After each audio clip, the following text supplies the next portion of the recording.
If you want to share a confidential PDF document such as a salary slip, bank statement, and ID proofs, it's essential to password protect it to prevent unauthorized access.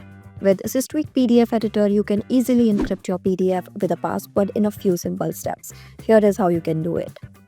First, download and install Systweak PDF Editor on your Windows computer.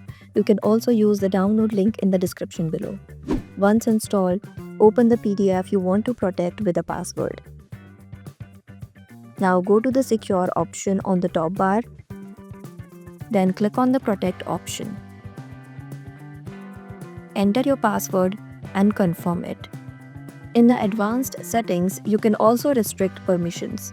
First, set the password for opening the PDF. Then create a separate permission password to control changes to document permissions. You can set various restrictions such as preventing printing, disabling PDF editing, and blocking content copying. Once done, click on Save. Now your PDF is password protected. No one will be able to view it without the password you have set, and they will also be unable to perform any restricted actions. Not just that, this tool offers various features like split, edit, rotate, merge, and compress. That's it for today's video. If you found this video helpful, don't forget to like, share, and subscribe to our channel.